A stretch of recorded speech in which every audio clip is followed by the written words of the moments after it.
I don't know. Yeah, we can hear you now. You can continue. Okay.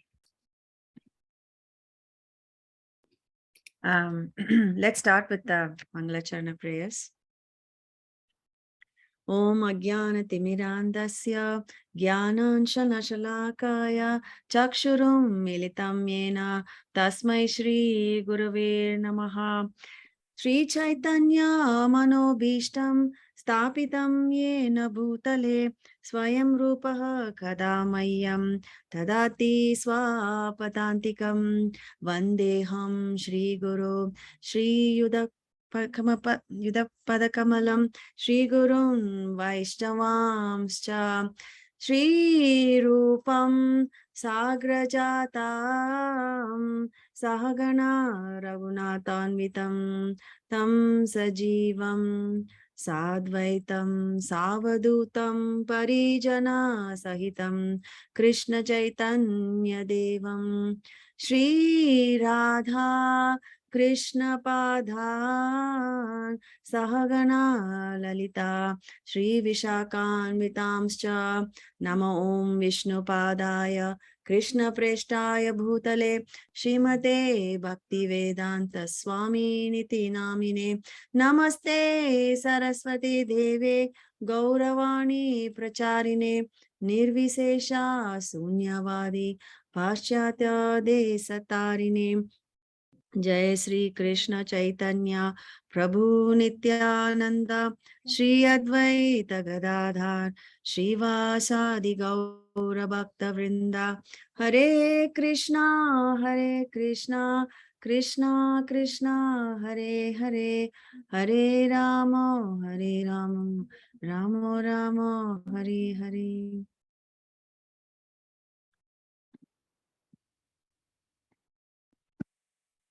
I'm just going to share the PowerPoint. And I just made a quick PowerPoint slide because to recap, it's becoming a little easier now with if I just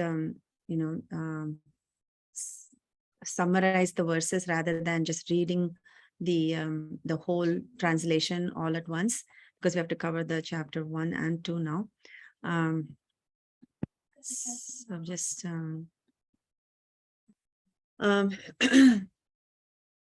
so we are in the Srimad Bhagavatam Canto 6, chapter 2.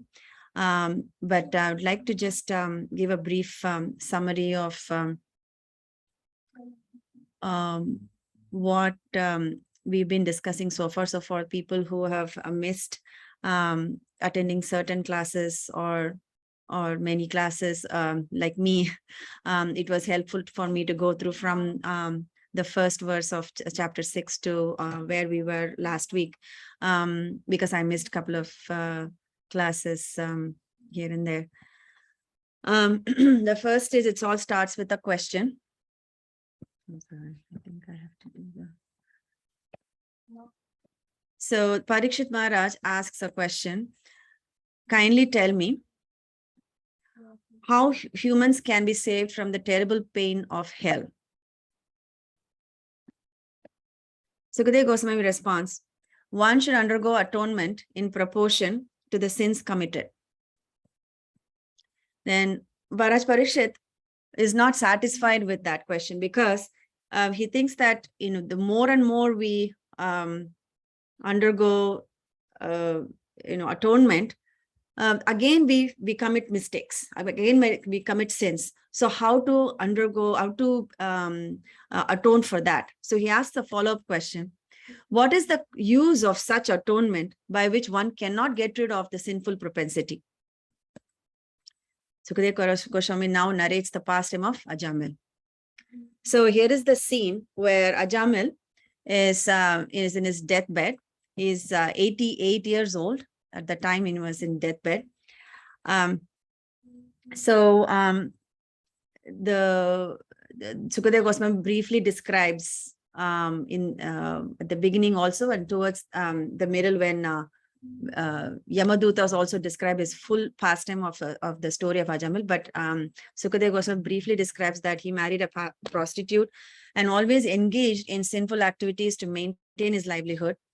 He had 10 sons from the prostitute. Youngest was named Narayan, and he was attached to this son very much. He was very dear to him. When we used to feed him, used to take care of him, he used to run behind him. He was very attached to this particular son, who's named Narayana. But at the time of death, he saw Yamadutas had come to take him to hell. He was extremely bewildered and began to call his son's name loudly. He chanted the name of Narayana with tears in his eyes. Because he chanted the name of the Lord, Vishnudutas appeared immediately as Ajamil chanted the holy name offenselessly. So now the conversation between, so briefly what happens here is that the Yamadutas are already here before the Vishnudutas arrive. So that's why they are trying to take the soul away, because the Ajamil, the reason why he's calling is because the Yamadutas are already there. So they are trying to pull the soul away, the subtle body, along with the soul, away from Ajamil. And at that time, Vishnudutas, at that time, Ajamil cries out the name of Narayan. And because he cries out the name of Narayana offenselessly, even though he did not mean to call the Lord Narayan, he called his son Narayana, but he chanted the names offenselessly with a lot of anxiety because he's going to go away from this world. And so he's crying out the name with a lot of anxiety, with tears in his eyes, and chants offenselessly. So Vishnudutas come. So this is the scene that's happening. And so now the conversation between Yamadutas and Vishnudutas happen. The Vishnudutas, these are the Vishnudutas questions and Yamadutas responses. So Vishnudutas are asking, so the questions are in white and the Yamadutas responses are in orange. If you are actually servants of Yamaraj, explain to us the meaning of religious principles and symptoms of irreligion. So for which the Yamaduta's response is that which is prescribed in the Vedas constitutes the religious principles, and the opposite of that is irreligion. And the Vishnudutas ask, so what is the process of punishing others? Yamaduta's response is the sun, fire, sky, air, demigods, moon, evening, day and night, directions, water, land, and supersoul himself all witness the activities of the living entity. Those confirmed by these witnesses are liable to be punished, and everyone is subject to punishment according to one's sinful activities. I think the third question is missing. I think it's probably going to come now. I don't know, maybe not. Okay. So the third question is, who are the actual candidates for punishment? And for that, he says that because the sun, fire, air, demigod, and all these elements are witnessing, and they are confirming the activities that they witnessed with a living entity, they are liable for punishment, and everyone is subjected to punishment according to one's own sinful activities. So this is the conversation that's happening. Now, after this conversation is over, Yamaduta narrate the story of the life of Ajamil, how he came about. They narrate the good qualities of Ajamil. So, Ajamila was it was very well versed in the Vedas, and he had a very good quality, good conduct. He was a very obedient son from his father, who was from a Brahmin descent, a Brahmana. And he was respectful to his guru, demigods. He chanted the mantras very nicely. He used to serve his father during during all the sacrifices and yajnas. And he was free from pride, benevolent to all living entities, well-behaved, controlled in speech, and without hatred to anyone. See, these are all from the translation itself. So these are some of the good qualities. So the Ajamil practiced all of these good qualities, or possessed all of these good qualities up until the age of 20. So one day what happened, he used to, every day he used to go collect flutes, flowers, and all the things that are needed for the performance of Vedic rituals from the forest. So on one day, it happened that on his way back home, after collecting all the necessary paraphernalia for the Vedic rituals, Ajamil saw the low-class affair of a Shudra and a prostitute.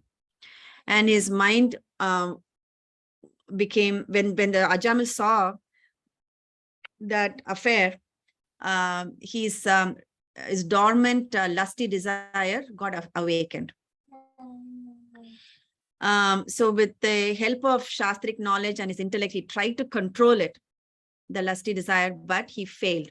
So that impression of what he saw bothered him and kindled his dormant lusty desire. So at that time, what the Prabhupada's purport and also the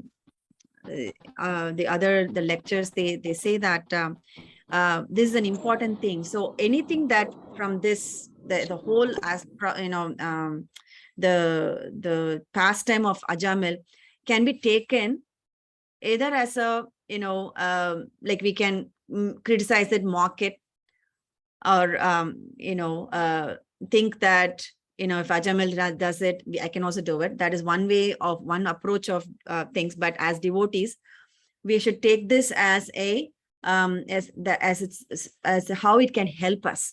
So if these impressions can cause us so much botheration, then how much we have to do to impress ourselves upon the pastimes. Let's say if we impress our mind gets impressed and mind gets absorbed in whatever we feed it. So if we feed constantly those strong impressions of the pastimes or strong emotion toward the Lord when we do devotional service, those impressions will also bother us, which in a good way. And so these are some of the takeaways from one of the takeaways from the Jamil's pastime is, because the impressions keep bothering us, let's make this impression help us so that it bothers us more to go towards Krishna. And then Ajamil lost all his good sense and always thought of prostitute. And so at that point, he was married to his Brahmin wife. And so because he was so attached to the prostitute, so he married her and kicked out his wife, beautiful wife, was from a Brahmana family. And bereft of intelligence, he earned money in wrong ways and started maintaining his family. So how did he maintain his family? Because prostitute has a lot of needs. So he pretty much broke all the rules and regulations of scriptures. He lived extravagantly because she demanded more a luxurious life. And so he committed many sins. He stole, he robbed, he murdered. So he did a lot of sins just so that he can enjoy the life to a full extreme. And he did so for next 68 years. He lived like this, and he got 10 sons from the prostitute, and the last son is the one he named as Narayana. But the only good thing is that the prostitute was serving the Brahmanas and the sages who visit their home.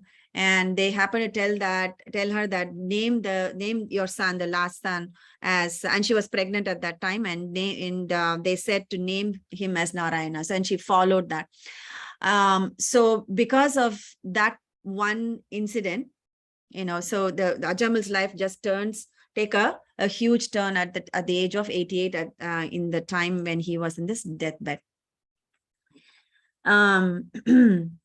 So that's so we talked about the qualities of Ajamil, the impression, the fall down. So finally says that in the first chapter, 68th verse, the last verse of the sixth canto, chapter 1, 68, he did not undergo atonement, because of his sinful life, he deserves to be punished by Yamaraj. So this is the final statement that Yamadutas give. Because he did not go atonement, this is why we are doing it. So they finished their judgment based on this particular statement. The next is in 621 to 626, we saw how Vishnudutas chastised the Yamadutas, how those in charge of maintaining the religious principles are needlessly punishing a sinless, unpunishable person. King should take care of children like a father, but if the master justice is corrupted, where will the citizens go? Masters follow the example set by a leader. So these are some of the chastisement that Yamadutas get from the Vishnudutas. Next, we will see some that Vishnudutas glorifying the holy name. So these are some of the hope-giving verses which we saw last class, from 6-7 to 6-19. So these are a brief summary of the entire. So these are hope-giving verses because they glorify the holy name, and they also glorify the fact that even a little bit underwear from us, a little bit underwear that is very sincere, goes a long way for atoning our sins and completely, just having diverted our life and going towards Krishna, so that we will not be bothered by Yamadutas, just like Ajamila did. Now, by chanting the holy name of Narayana without offense, Ajamil has already atoned for sinful actions for millions of lives. Even previously, while eating at many times, although calling the name of his son, he nevertheless uttered the 4 syllables Narayana. Chanting holy name attracts the attention of the Lord and is the best process of atonement for every kind of sinful person. Although ritualistic atonement may free one from the sinful reactions, it does not awaken devotional service. So it talks the difference between the how ritualistic atonement is not going to be helpful. We need to take to devotional service. We need to take to bhakti. The chanting of the Hare Krishna mantra or glorification of the name, fame, pastimes of the Lord is recommended as the most perfect process of atonement because such chanting eradicates the dirt from one's heart completely. So they're giving the medicine. Now, because Ajamil has chanted holy name at the time of death, he got freed from reactions of sinful life, and therefore do not try to take him to your master for punishment. So this is where the Prabhupada talks about how the offenseless chanting is what is seen as a remedy or an atonement for getting rid of all of one's sinful activities in one's life. So so the takeaway for us from this is that it's not that, like I said, we can take it in a negative way or a positive way from the story. The devotees, as devotees, we take it in how it can help us grow more towards Krishna. So if Ajamil was able to chant just once, even without thinking of Lord Narayana, but he called out his son, but he called with anxiety and with full of tears in his eyes and just called out the name offenselessly. Even for that, the Vishnudutas came and got freed from the reactions of sinful life and gave him a second chance. What how would Krishna be more pleased, and how would Krishna be more willing to help us if we sincerely chant our mantra every single day in our sadhana, and sincerely follow the processes of Krishna consciousness, and that response would be million times more. So so that's devotees, we need to take upon that as a lesson, as a takeaway. The next is chanting is effective irrespective of the circumstance and intention. So this is what can you turn it off? Turn it off, please. Pause. Sorry. Chanting is effective in respect of circumstance and intention. If one chants holy name and dies because of accidental misfortune, he is safe from going to hell. All the spectrum of sins are covered by chanting holy name. So if we have a spectrum of sins, so from somewhat sinful to more, more sinful to most sinful to like terribly sinful, it's like a spectrum, huge spectrum of sins, then chanting of the holy name eradicates the whole wide spectrum of that.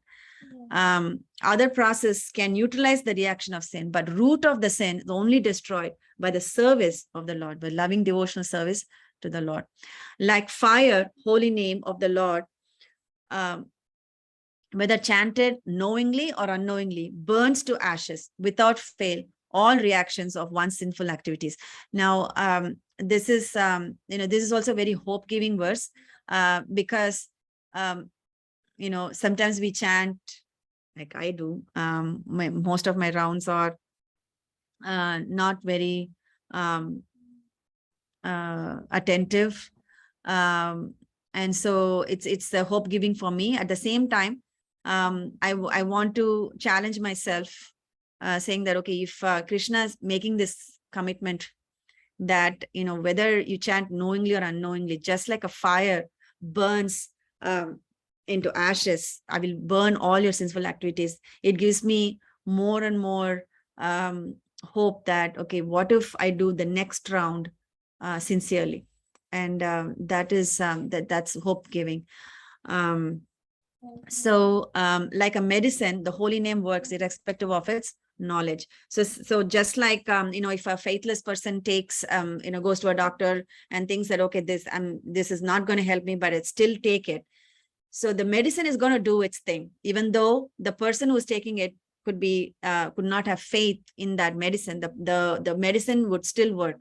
Similarly, even if a person who may not think that the holy name would help him because of the atrocities or of sins that we committed, the holy name still works irrespective of the knowledge of the person who is chanting the holy name. So these are some of the I thought that was hope giving.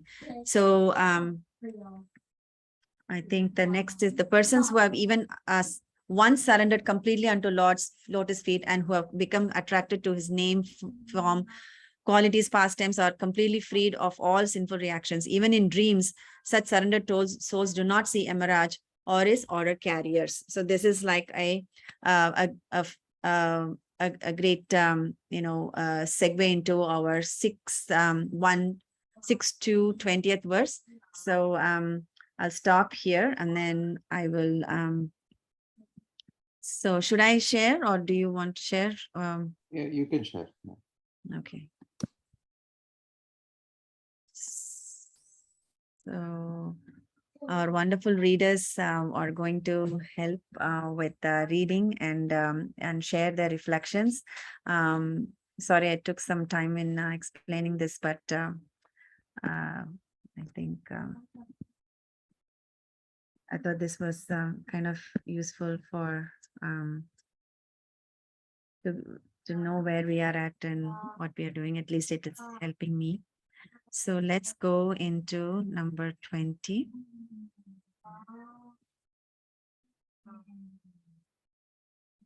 Okay. So the first reader, so Lekha has some work to do. So I think she'd like to go first. So Lekha, would you like to read the translation for, or the word first and then the translation? Yes, Madhaji, thank you very much. Shishikovacha ta evam suvinirmiya dharmam bhagavatam nripa tam yamya pasha nirmuchya vipram mrityuramut amumucham. Translation. Sri Shukadeva Goswami continued, My dear king, having thus perfectly judged the principles of devotional service with reasoning and arguments, the order carriers of Lord Vishnu released the Brahmana Ajamila from the bondage of the Yamadutas and saved him from imminent death. Should I read the next verse also, Mataji? Iti, Yes, please go ahead. okay. इति प्रत्युदितायां या दूताय त्वायमान्तिकं यमराज्ञे यथा सर्वम् अच अचक्षुररिन्दमां. Translation. My dear Maharaj Parikshit, O subduer of all enemies, after the servants of Yamraj had been answered by the order carriers of Lord Vishnu, they went to Yamraj and explained to him everything that had happened. Purport. In this verse, the word pratyuditaha is very significant. The servants of Yamraja are so powerful that they can never be hindered anywhere. But this time they were baffled and disappointed in their attempt to take away a man they considered sinful. Therefore, they immediately returned to Yamraj and described to him everything that had happened. Any reflections you have, or anybody else can share?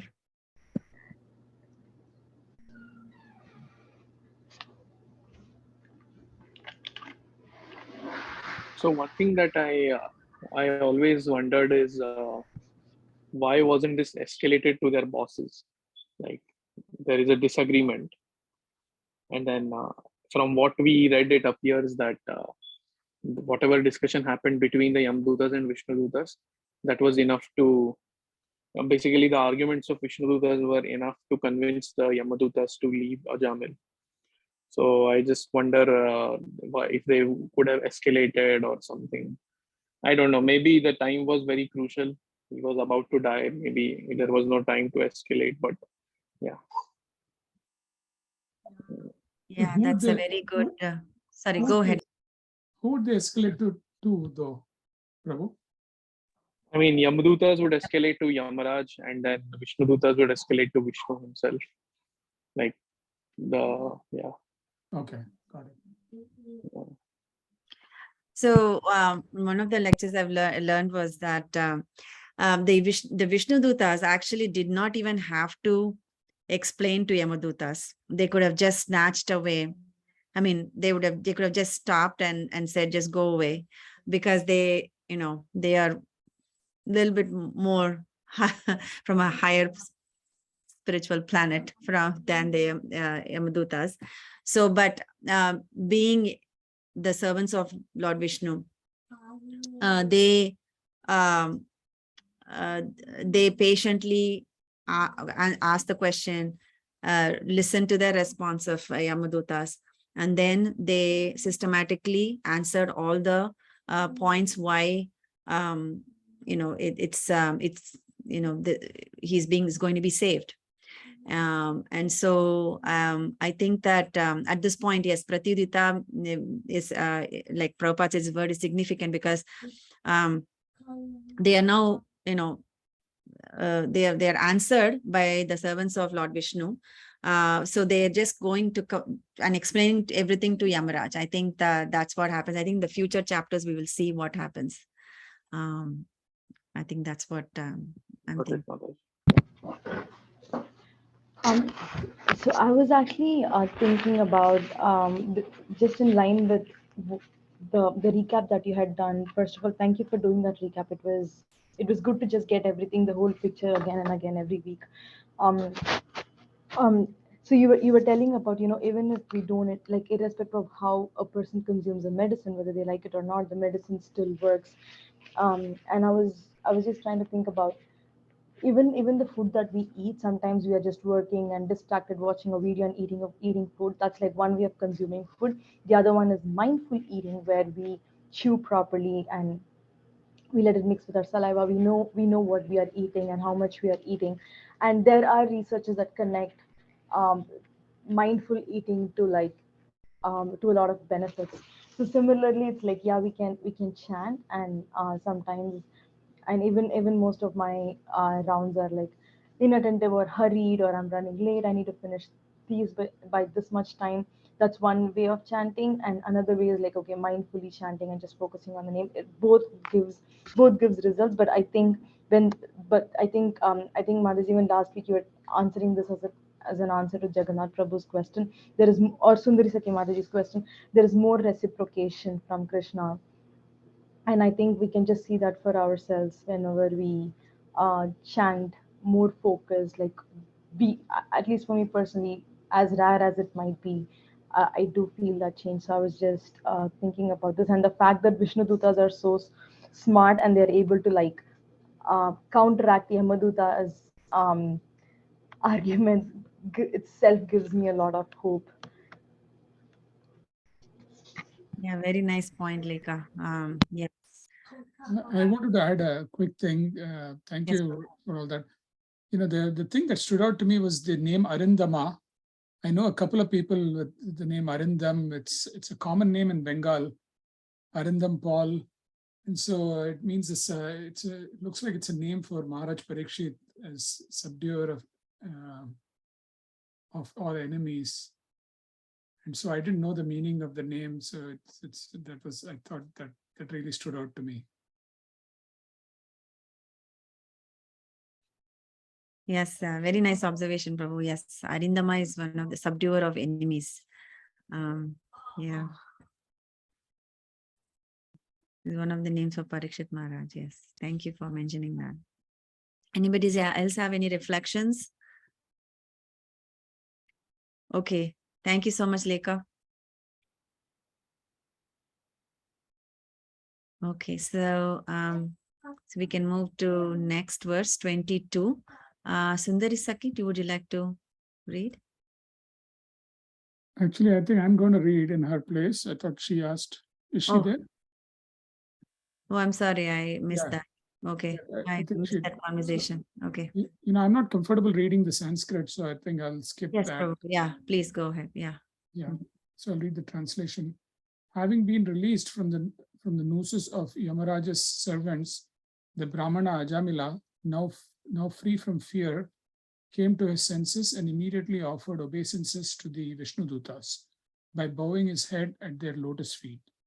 He was extremely pleased by their presence, for he had seen them save his life from the hands of the servants of Yamaraj.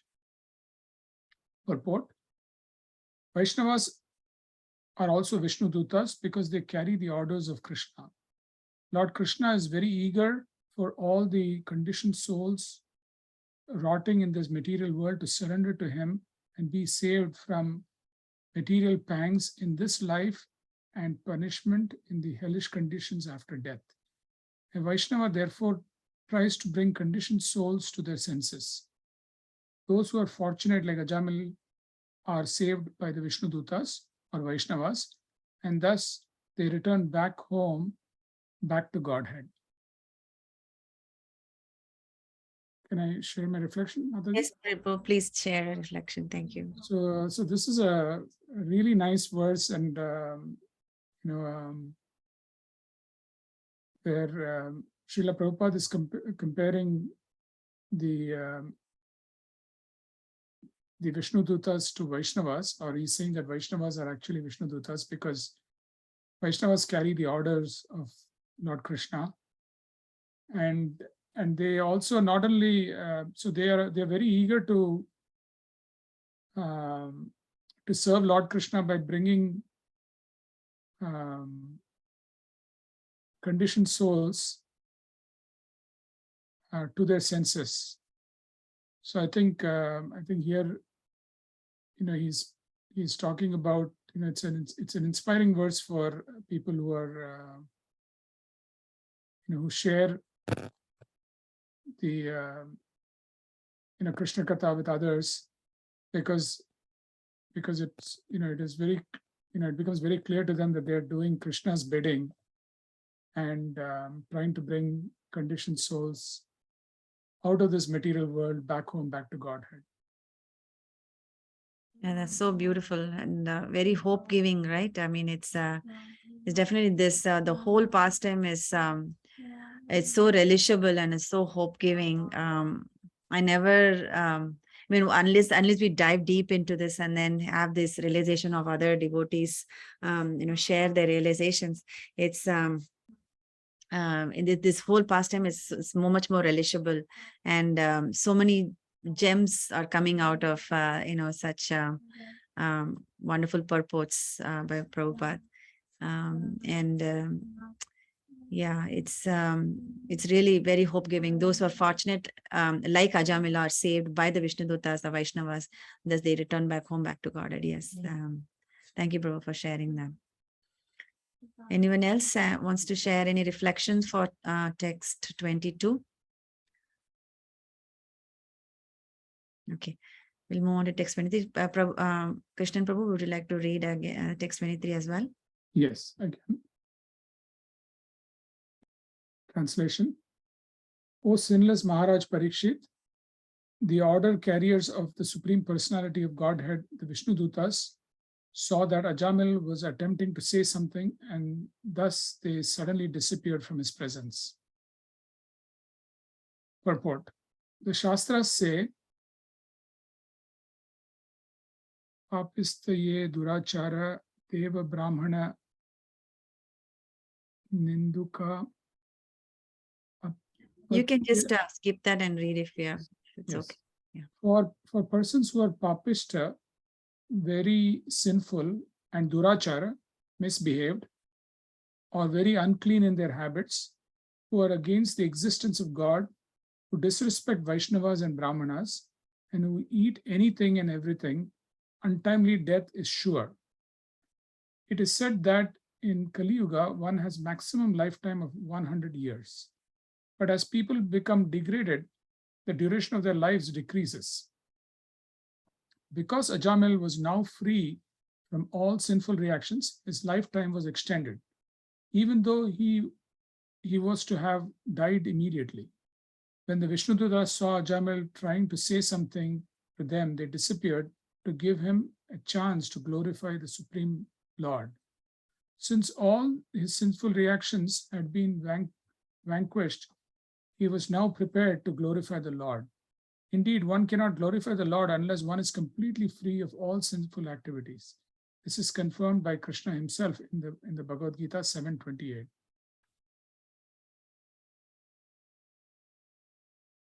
Persons who have acted piously in previous lives and in this life, whose sinful reactions are completely eradicated and who are freed from the duality of delusion, engage themselves in my service and determination. The Vishnudutas made Ajamil aware of devotional service so that he might immediately become fit to return home back to Godhead. To increase his eagerness to glorify the Lord, they disappeared so that he would feel separation in their absence. In the mode of separation, glorification of the Lord is very intense. Yeah, such a This is powerful verse. Yeah. so powerful. This is so powerful, and it's so interesting. That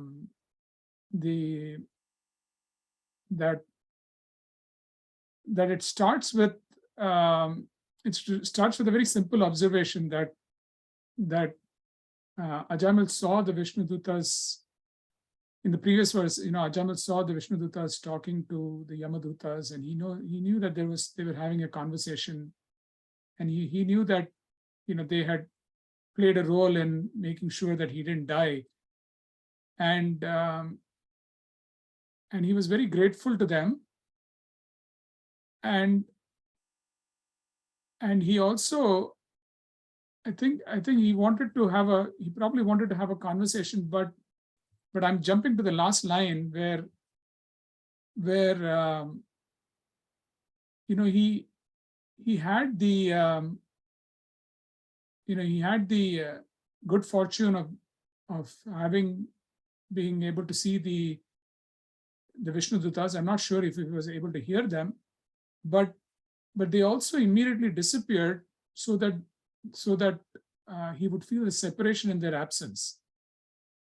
So this brings to my mind the feeling of the gopis after Krishna disappeared, and how this the feeling of separation is brought up again and again in the Srimad Bhagavatam as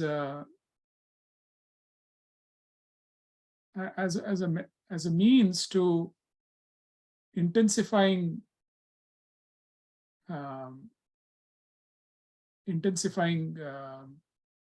our appreciation for the Lord.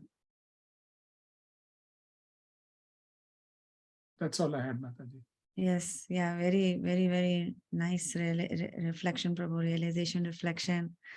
Um, yes, so yes, the feeling of love in separation is definitely emphasized here. Um, uh, it's not so apparent from the translation, so thanks to Srila Prabhupada for making it so easy to and palatable for us to decipher this powerful verse. To increase his eagerness to glorify the Lord, they disappeared so that he would feel separation in that absence. In the mode of separation, glorification of the Lord is very intense. Yes, definitely. The uh, I think it's Krishna gives us there are the two ways to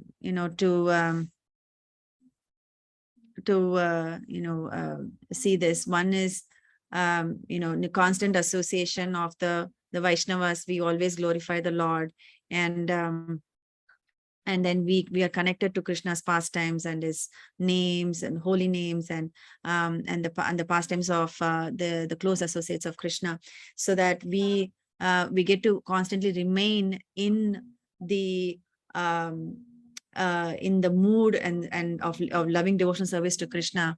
And that is one way. And another way is also as pure devotees probably go through this. Of course, I have no way to know how this feeling of separation is, because I'm so fallen. The pure devotees, definitely do feel that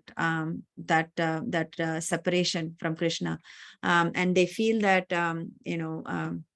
the pure Vaishnavas, they feel that their life is bereft without seeing Krishna's lotus feet, or serving Krishna's lotus feet, or being in association with Krishna.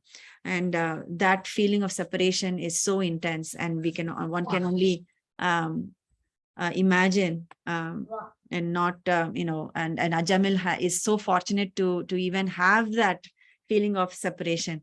We feel separated from our beloved family members or friends, and then we have some sense of what the separation would look like.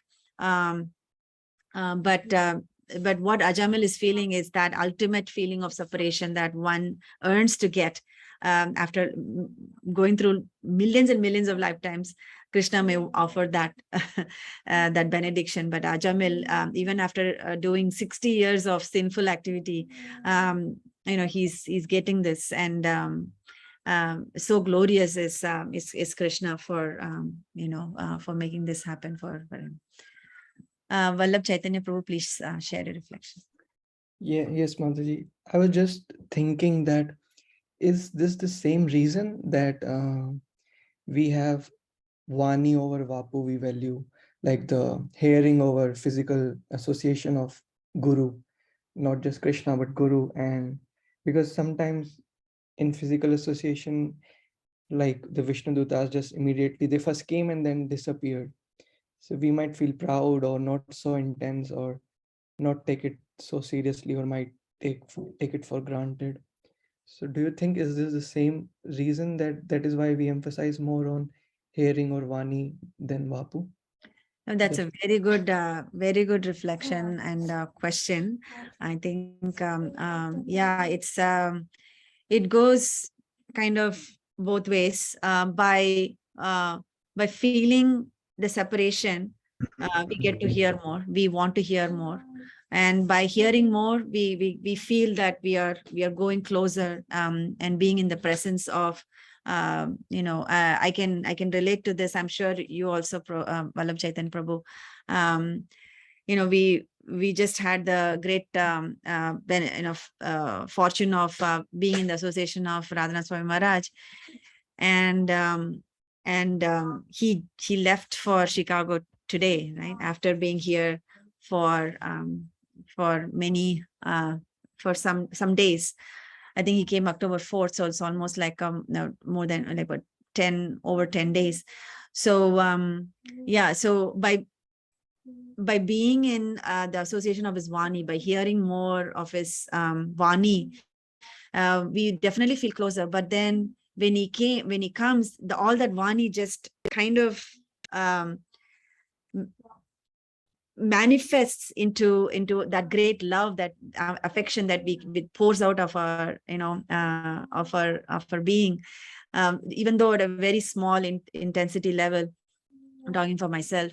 And so, I think that separation is all planned. I think, even for a pure devotee, serving Radhanath Swami, it's not going to be ongoing. And so it's we sometimes he some more people, and now people in wherever the destination that he's going, they are going to be more fortune, they're going to have the good fortune of his association. But right now all we have is we are left with our intensified mood, because we got the darshan and the mode of separation, I guess. Yeah, in one sense, yes, Vapu over Vani is it's important to have both. But then in the absence of one, I think Vapu does feel like we are constantly in touch. Anybody else has any thoughts or reflections on this? Please share. Yeah, I just want to share a couple of things here. That last line is something that really caught my attention. To increase his eagerness to glorify the Lord, they disappeared so that he would feel separation in their absence. In the mode of separation, glorification of the Lord is very intense. So I was thinking, especially in this month of Kartik, reading Krishna's pastimes, I was thinking of the subduing of Kaliya pastime. So in that particular pastime, what happens is there is one point where the Kaliya actually strikes Krishna on the chest, and then Krishna actually faints at that point. And temporarily, they see the Gopas, the Gopis, everyone on the banks of the river, they see that Krishna has probably left his body. And at that time, they become so completely absorbed. Their consciousness is so filled with Krishna that it is said by our acharyas that why did Krishna do this? Why did externally it appears that they're in so much pain because they were fainting, they were crying, they were completely in pain. But our acharyas explain that Krishna made this happen because at that point they were filled completely, their consciousness, their mind, everything was filled completely in Krishna. And that was the highest amount of bliss that they had ever experienced. So in that pain also, they were experiencing so much bliss because they were completely conscious of Krishna at that time. And that is real Krishna consciousness. So regarding your question, Vallabh Chaitanya Prabhu, so right now we are fortunate because we have recordings, we have Vani and so on. Just imagine for a second that if both Vapu and Vani are taken away from you, that is what is being talked about here. If both are taken away from you, how intense would your separation be? How intense would your separation be? Like you would be like completely filled with Maharaj, completely thinking of Maharaj. How can I get your association? How can I hear? How can I, let's say your laptop crashes or something happens, right? That is the intensity. Then we'll be filled with consciousness of Krishna, of Guru, of Vaishnavas, and so on. And repeatedly, this theme keeps coming up again and again and again. For example, in the case of Narad Muni, Lord Vishnu appeared before him for a fraction of a second and then disappeared completely. And that increased his separation so that he could just completely fill himself with that consciousness of Krishna, Vishnu, and then pursue his journey. I hope that helps. And this is a different angle to what you're all discussing, but I hope it helps, Prabhu. Yeah, definitely a great angle. Yeah, thank you. Even I have something to share here. Please go So, ahead. I was going to also quote the example of Narad Muni, where he was given the darshan of Vishnu, and the same reason is cited that, and I think Prabhupada also quotes the same verse, that this Yesham Tantagatam Papam. But then, yeah, that one darshan of Lord Vishnu intensified his desire, Narad Muni's desire for to attain Lord Vishnu. That is one thing. And also, I was hearing in a lecture uh, by Radhanath Maharaj that when Lord Chaitanya was on the South Indian tour, so he was in ecstasy. He would go on doing Nagar Sankirtan and he was in ecstasy. And he would, just by seeing him, so many people would be transformed completely. Like they would literally become pure devotees. And Lord Chaitanya would hug them, and that way he would initiate them. That's what Maharaj mentions. And then once that happened, then they would be in ecstasy for the rest of their lives. But now, if we look at the life of Chaitanya Mahaprabhu, he never went again on the South Indian tour. That is the only time he went. And then Maharaj mentions that that's it.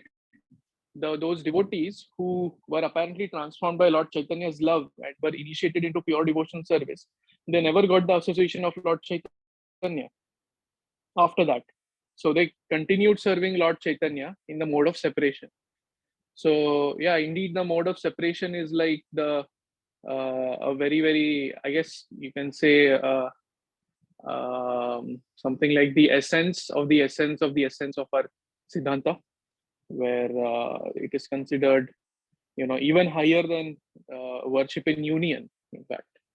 So, and that it was exemplified by the gopis and the Vrajavasis, as Gaur Kumar Prabhu mentioned. So, just some points. Yeah, great points, bro. It reminds me of how Shiva Sacharya also, he wanted to see, take darshan of Lord Chaitanya, and then he heard the Lord Chaitanya, left this material world. And then he wanted to meet the Goswamis, and every one of them kept, as he progressed into the town, everybody who he thought that he would take a darshan of, everybody left, so he was left with that feeling of separation. Yes, I think it is all throughout our scriptures, all throughout. It's just for me, it's I think love in the mode of separation is the highest. I think it's intensified, as Gautama Prabhu says, when both Vapu and Vani are taken away. But that's when we have the association of devotees, don't we?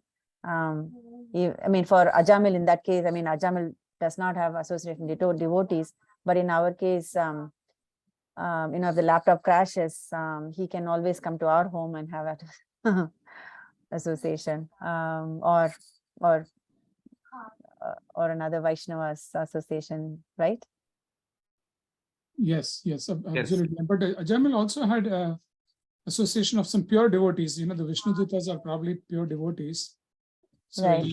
But yes. Actually, no, the future, I think we will see how he does that. I think that's what happens. I think he goes and searches. I think the future chapters will tell how he uses his second chance that is given to him in a proper way. I had one more question, and this was more, I'm just, since I was reading the purport again and again, so this sentence is also very intriguing. Because Ajamil was now free from all sinful reactions, his lifetime was extended. And even though he was to have died immediately. So this sentence, so at that point of time, his lifetime was extended because he was free of sinful reactions.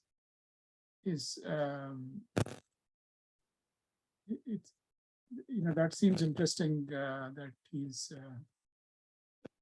that he was given, he was given a little more time to live after that. I guess to live and perfect his life, because that's what I would see as a subtext there. Yes. Because Ajamila was now free from all sinful reactions, his lifetime was extended for him to perform devotional service and perfect his life, even though he was to die he was to have died immediately Got it. like that. I think so. I don't know. No, that I think Uh, that makes sense. That makes sense. Yeah. yeah. I mean, Krishna, has,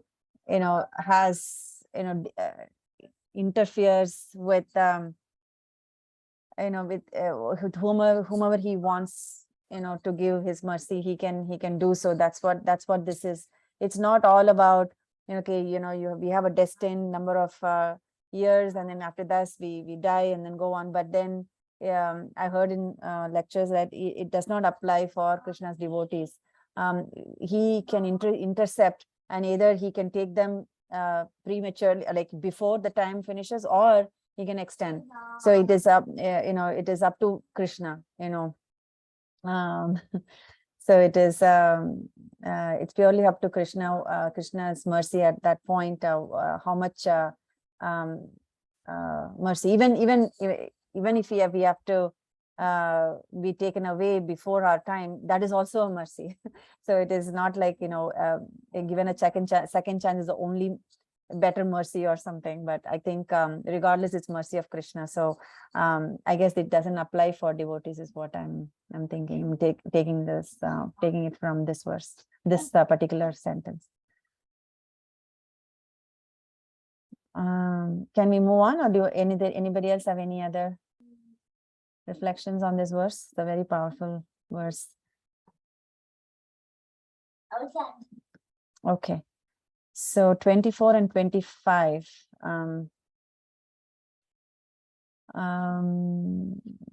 It's Okay, Mega. Mega, would you like to read? Yes, sure. So if you are comfortable, you can read the Sanskrit verse in Yeah. Sanskrit. Yeah, I can. Okay, thank you.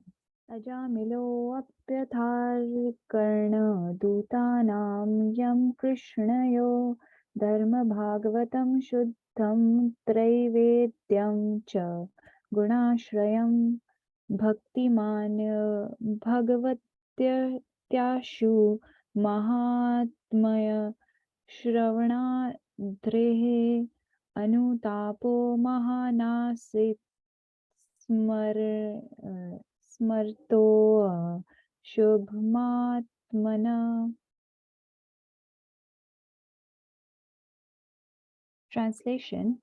After hearing the discourses between the Yamadutas and the Vishnudutas, Ajamila could understand the religious principles that act under the three modes of material nature. These principles are mentioned in the three Vedas.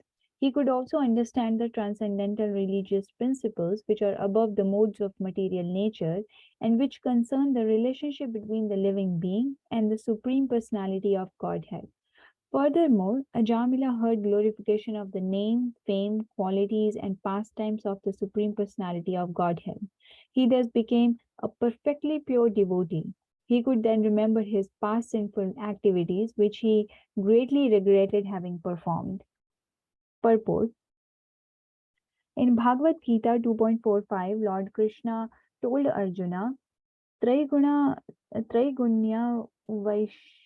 Vaishyaveda Nistraigunyo Bhavarjuna Nirdvandvo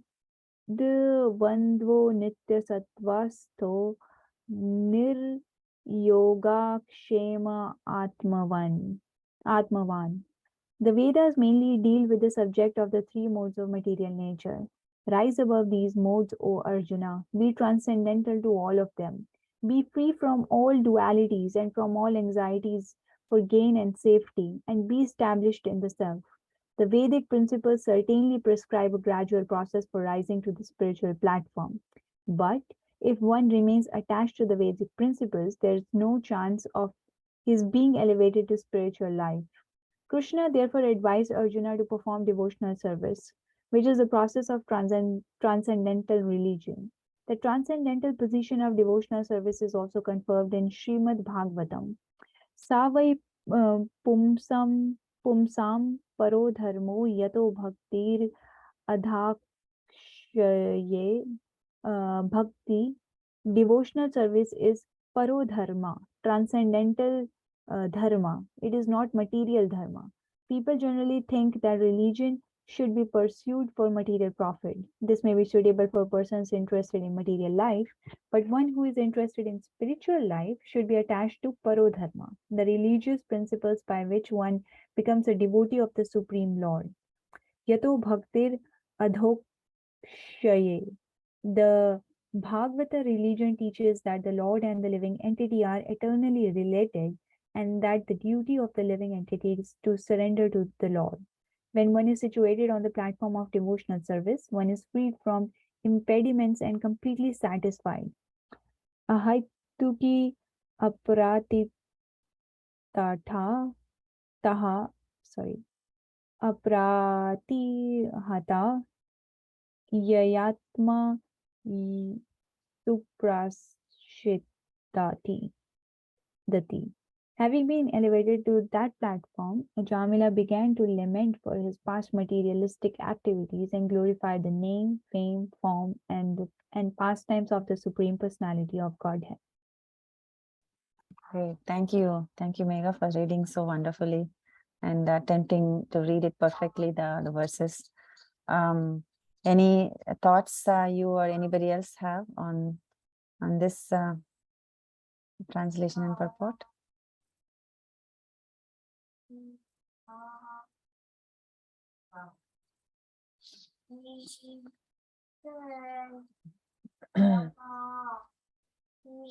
Just, I don't know, not very important, but I mean, it is important.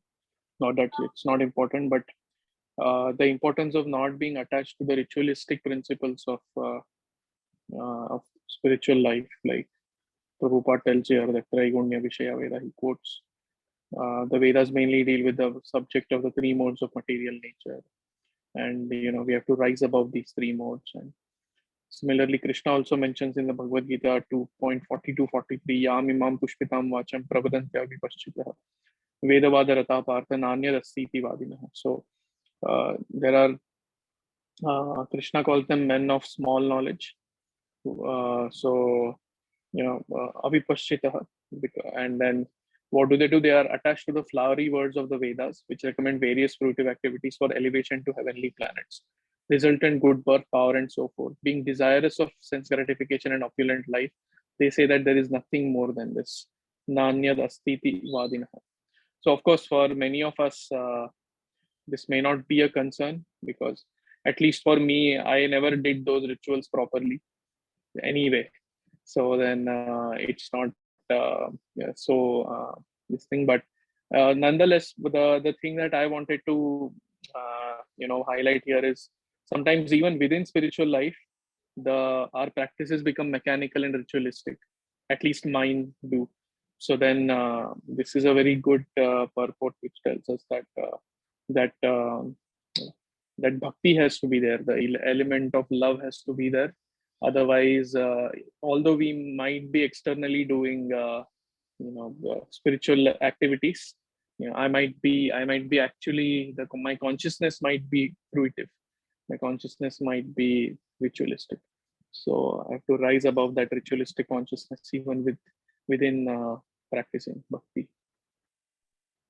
Excellent point, Prabhu. Very similarly, as you were speaking, I was also reminded of it's not only the Vedic principles or the Vedic rituals, it is the materialistic objectives behind the Vedic rituals that is being called upon here. So I was reminded of the Arti Artarthi Jigyasu Jnani. And, at least I am very much in the Arti Artarthi phase where, I'm still caught in the three modes of material nature. And then you can only gradually rise above them. You cannot suddenly, it's a, you can, you have to go through, I guess you have to go through these phases to transcend them. And then the only way of transcending is through devotional service.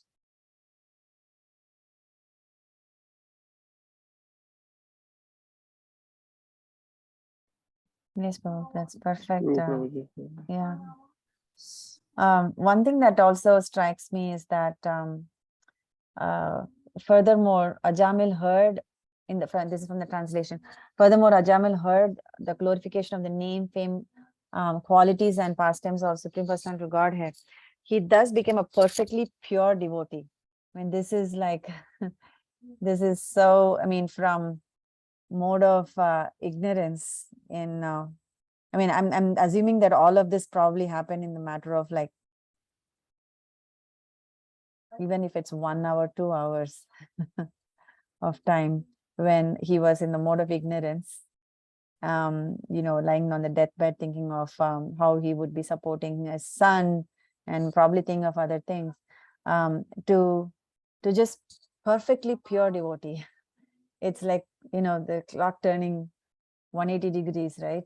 It's just, it's amazing how just hearing the glorification takes one from the highest platform.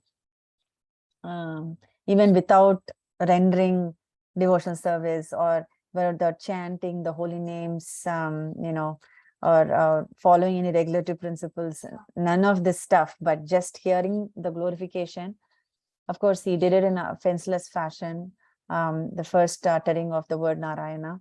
And then because of this, the Vishnudutas came, and then he heard the fame and the name, fame, qualities, pastimes of the Lord, and then he immediately became a perfectly pure devotee. This is just this is amazing how if Krishna wants, he can give it instantaneously. And like you said, the mercy is always flowing. It is up to us to either completely turn, like Jagannath Gopal Prabhu also was mentioning, if we do it very ritualistically, our sadhana, the mercy, we cannot tap into it because it's always there, but unless we turn sincerely towards that mercy, we cannot be the receiver of that. But if we do, if we take this as a challenge and an action for us to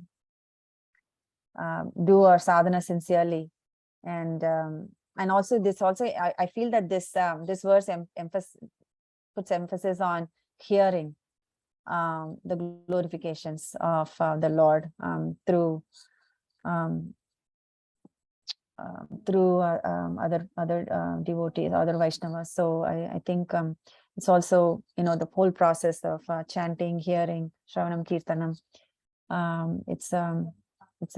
It's wonderful how, it all kind of, Prabhupada gives us this whole package for us nicely.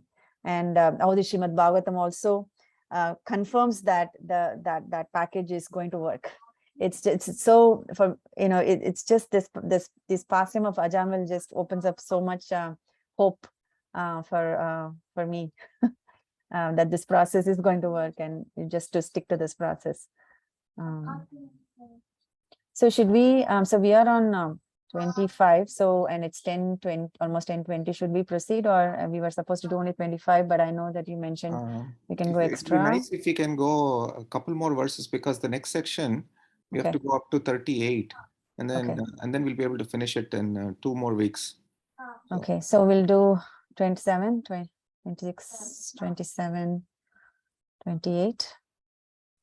Yes, 28 would be perfect, because then we'll have 10 more verses.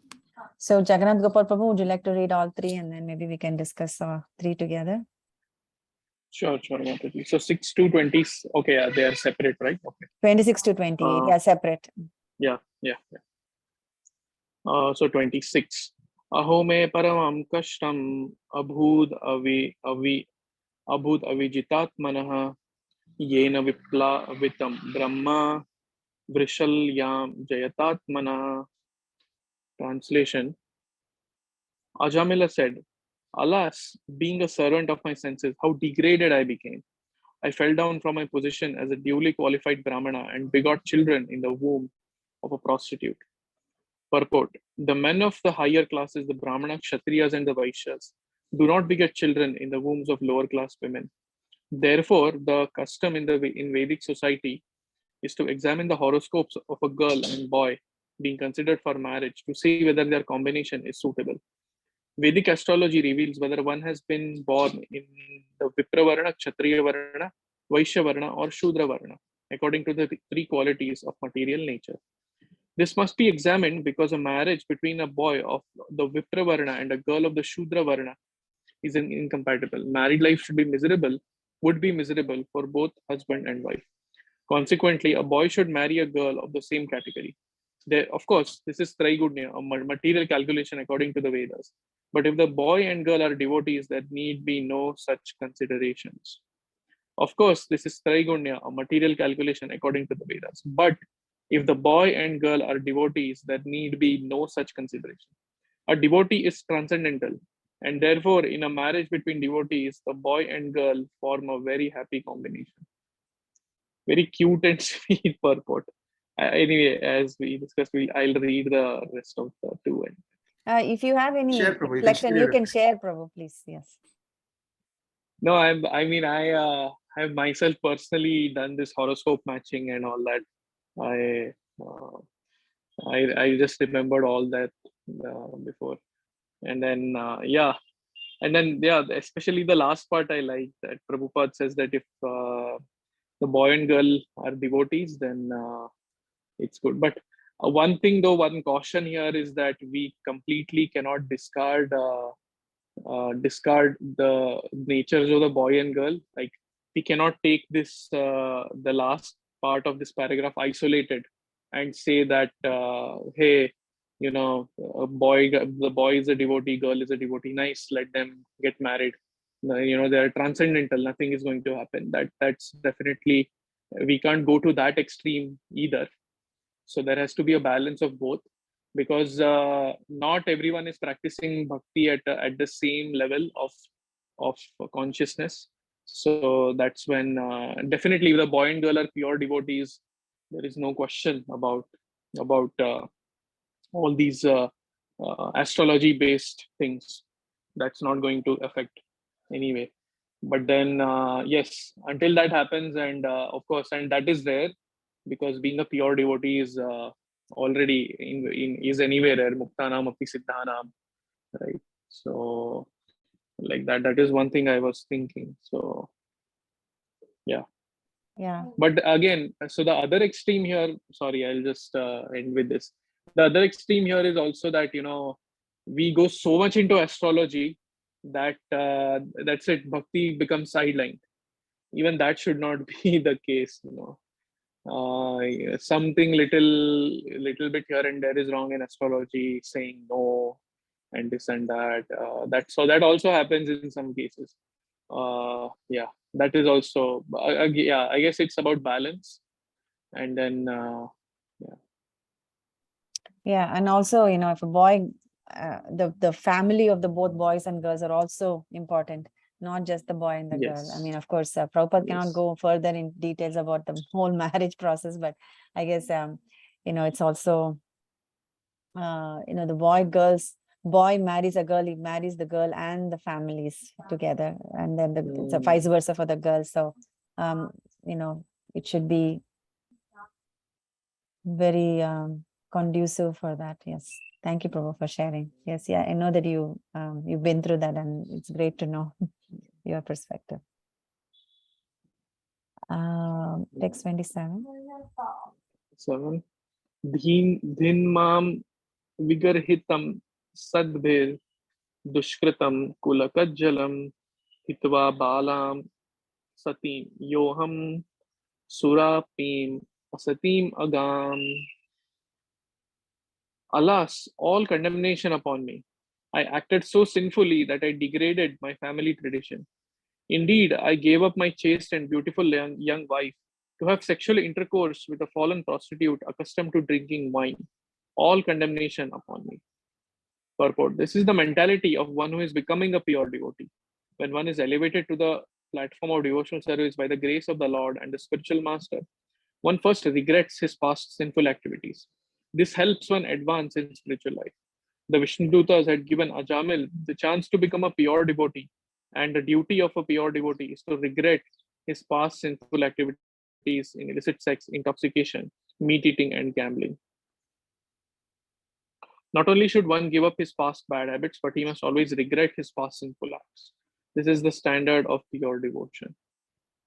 So this is so amazing. It's like don't what is that? Bhagavad Gita, initially the first verse that Krishna speaks to Arjun in terms of advising him is that what is that verse that starts with a Ashuchan Anvashochastam Prajnavadam Shabhashase Gatasun Agatasum Nanushochanti Pandita.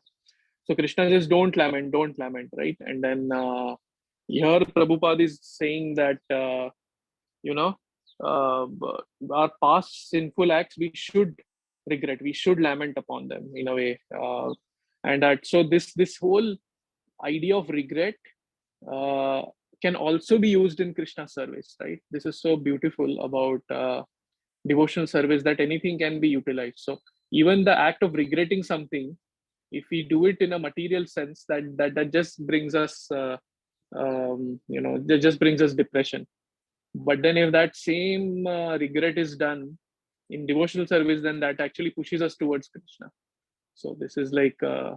engaging regret in the service of Krishna, I guess. Yes, definitely true. I think it's a great that you brought that analogy of Krishna telling Arjuna to not lament, right? But I think the reason for this is, I think the being regretful brings about the humility, and because of the humility, I think gratitude also comes towards that mercy that Yes. that has been received. So I think Yes. it's all like in that whole formula.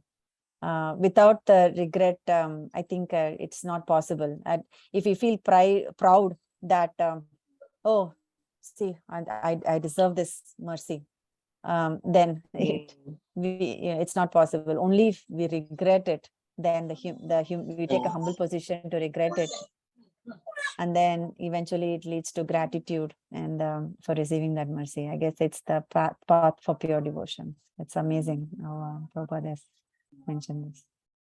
Anybody else has any reflection on 27?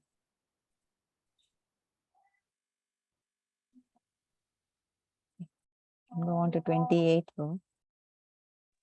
Yes. 28. Vriddhav anathau pitarau nanya bandhu tapasvinau ahomaya dhuna tyaktav akritadnyena nichavat. Translation: My father and mother were old and had no other son or friend to look after them. Because I did not take care of them, they lived with great difficulty. Alas, like an abominable lower class man, I ungratefully left them in that condition. Purport: According to the Vedic civilization, everyone has the responsibility for taking care of Brahmanas, old men, women, children, and cows. This is the duty of everyone, especially an upper class person. Because of his association with a prostitute, Ajamil abandoned all his duties. Regretting this, Ajamila now considered himself quite fallen. Yeah. I won't speak about this verse because I'm doing the exact opposite of this verse. I'm enjoying the United States while my mother lives alone here. So definitely I'm not the correct person to speak anything about this.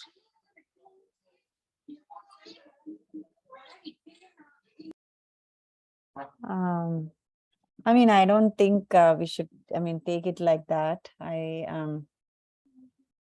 We're talking about Jamil, he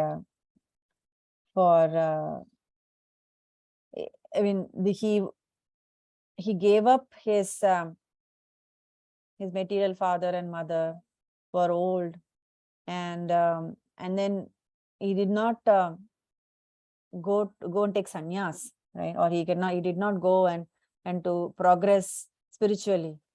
But he moved away, and he got into the association of a prostitute, and did a lot of abominable activities to keep up that life of the luxurious life of that with her.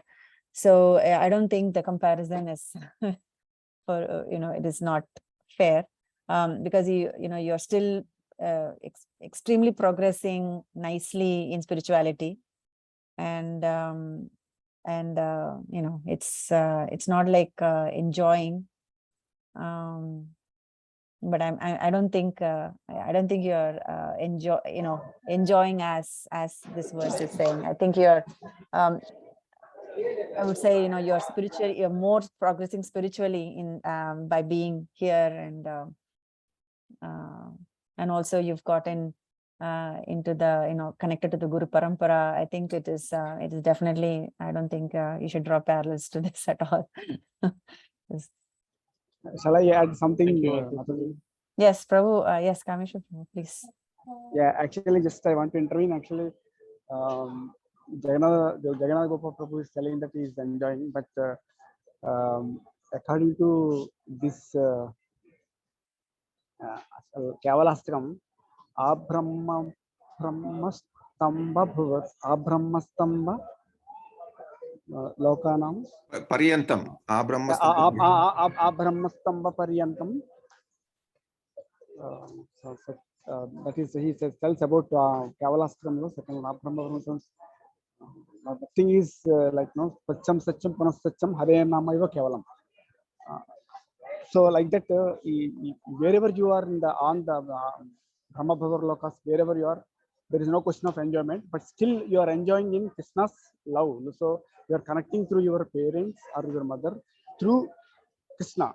So you are connected to Krishna by and also recently connected to Parampara also, Guru Parampara also. That means you are connected to your, because your mother is with Krishna only, no, Paramatma is there with mother also. So you are connecting internally the best way there. So that is definitely, it is misconception. Definitely you are doing the best actually, wherever you are.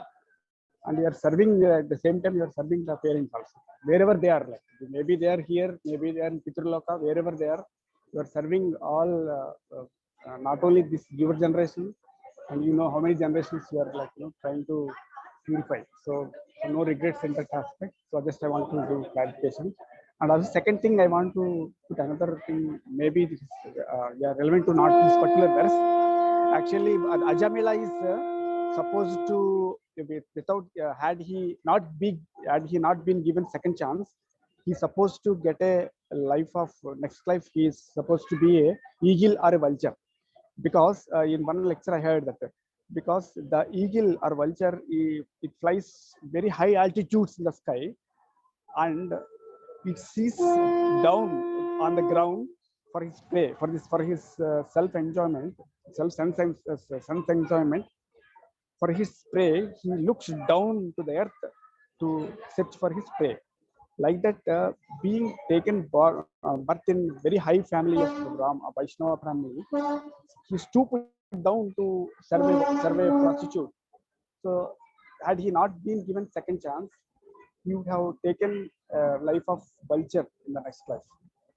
Because of his previous balance, got a second chance, and also due to the association of Vaishnavas for a moment, Vaishnava Dutas for a moment, he could use the second chance given in a proper way, and he delivered.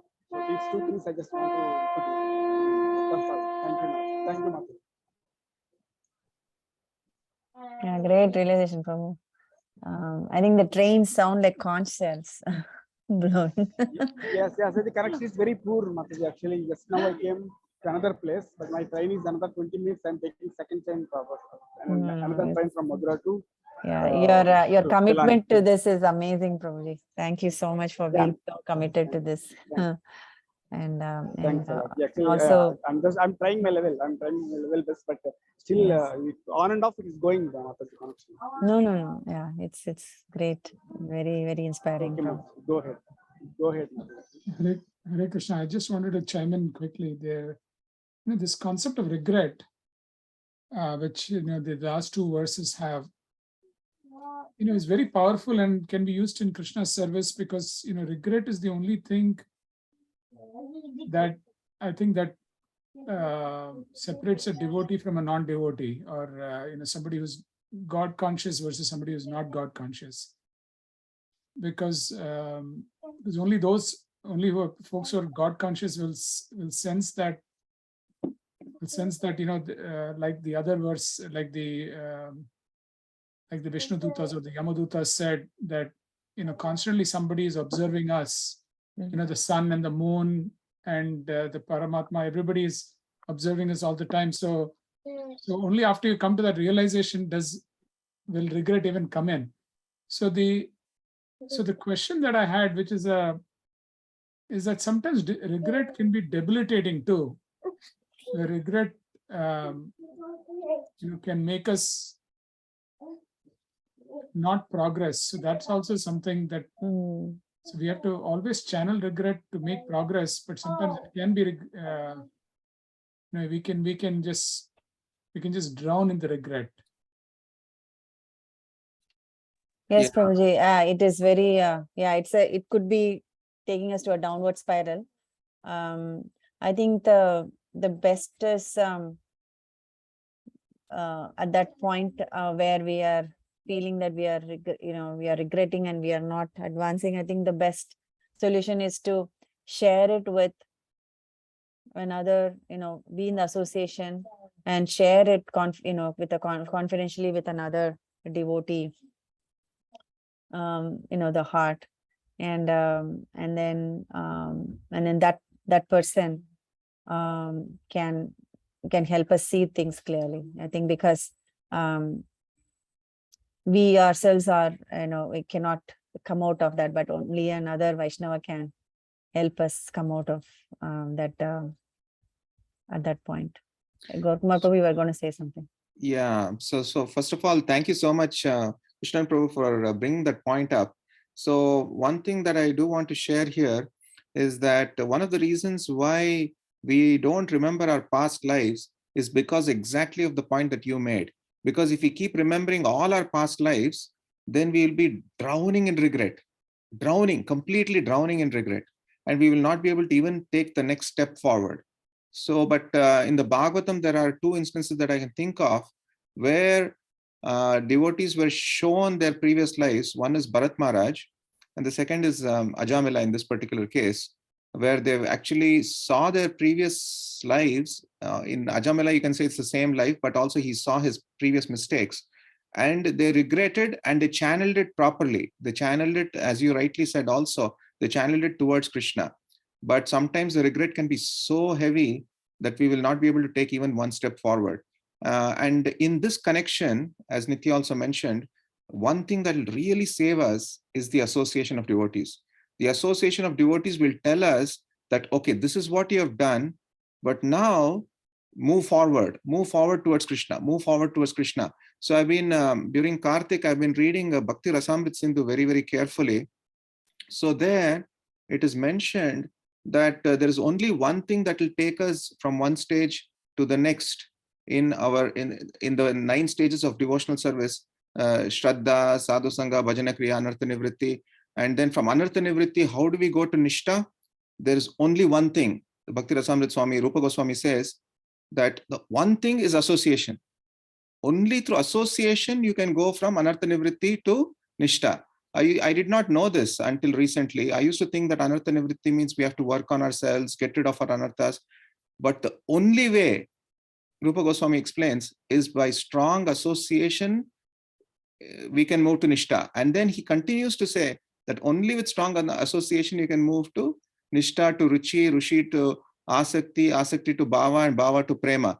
And even in Bhagavatam, it is shown that one can be at the level of Bhava, but without association can fall down, as in the case of Bharat Maharaj. So the one common thread that will keep taking us throughout this is the association. And as we have seen in your own life, Krishna Prabhu, Krishna has been sending you wonderful devotees associations. Even today you shared one example. So like that, our only hope is devotees, Prabhu. Our only hope is devotees and strong devotee association. That's it. And we should never move away from that. We should always hold on to them, which is what I would like to say. Thank you. Sorry, I went over. Thank you so much, Prabhu. That made it very, very clear. Thank you so much. And yeah, and one thing I request, of course, if anybody wants to leave, you can leave. So there is this this very, very nice verse that Narad Muni says, Naham Tishtami Vaikunte. I mean, this is Vishnu telling Narad Muni, Naham Tishtami Vaikunte Yoginam Hrideshuva Tatra Tishtami Narada Yatra Gayanti Madbhaktim. So what he's saying is, Narad Muni, Naham Tishtami Vaikunte. He's saying, I'm not in Vaikunta, nor am I in the hearts of the yogis. This is Vishnu saying. But he says, there's only one place that I'm always there. I remain where my devotees engage in glorifying my activities. So I humbly beg each one of you to just be part of this reading together. And as you all see, this reading together, this churning of Srimad Bhagavatam, so many jewels are coming out rather than one person speaking. So if we all make this commitment that we will be together and read together, or glorify the Lord and his activities together, then that is where so when in the association of devotees, when we're all glorifying, we have this one common Bhagavatam, which is non-different from Krishna. If we all have this commitment that we will be here together and read together, then we will all make progress together. But if we try to do it individually, it will be very, very difficult. It is said that even prayers are most potent when there are thousands of devotees in the temple and then you're praying. Because other devotees are also praying, Krishna hears your prayer very easily, rather than you praying alone in your own room. If you're in the temple and you're praying in the association of devotees, that prayer is heard by Krishna much more because you're in that association. So I humbly request that we all stay together and commit ourselves to this little reading session that we are doing. It's going to get more and more interesting, because what I was thinking was that we'll swap between Bhagavatam and CC and come back to Bhagavatam. So we'll do it that way, so that it will become more nectarian and we'll hear more and more pastimes. So, and it's a nice small group. So I feel that we should all commit to this. So I humbly request all of us to commit and be part of this. And like Nitya was mentioning about Kameshwar Prabhu. So thank you all so much for being part of this. Thank you. Thank you all for Yeah. making this much more relishable, like Gautama Prabhu said. Thank you, And Megha, yeah, and Krishnan Prabhu, and Gopal, Jagannath Gopal Prabhu, and Lekha also, who's not here, who had to leave because of work. Thank you so much, and welcome back, Megha, to these sessions. and on that note, I want to request more readers and leaders to sign up. So thank you. And just so you know, I mean, you don't have to do this presentation as a leader that I did. I just did it for my own personal sake, because I missed a couple of sessions. So you don't have to do it. You can just just come in and do the initial introduction and give it to the readers. I just did it because for my own selfish sake, for me to understand the whole thing from the beginning. So it is not at all, not much effort at all for a leader and a reader to do this. You can just show up and do it. So that's the best part about this whole thing. Prabhu, I just wanted to share one other quick thing. So Yes, my Prabhu. wife and I also decided to read for 10 minutes a day is what we have decided. So, and what I thought is we'll again start with this is Canto 6, chapter 1 to, so we'll be a few weeks behind. And because it's so relishable to, when you read it and when you just read it, read the purports sentence after sentence, and you can do it on the phone. It's so easy to do. Vedabase is so easy to do, and that then they can share the realization with each other. And in the same vein, thank you, Prabhu, for sharing that. In the same vein, I was thinking that chanting together also helps in the association of devotees. So if whoever can, I know devotees on the West Coast can't, but whoever can, please join us every morning. We've been reading, we've been chanting together.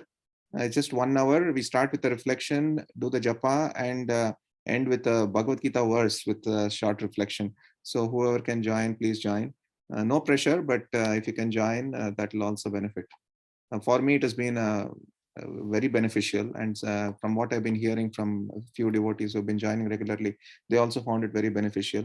In a very small way, we can all progress towards Krishna together. Thank you. Hare Krishna.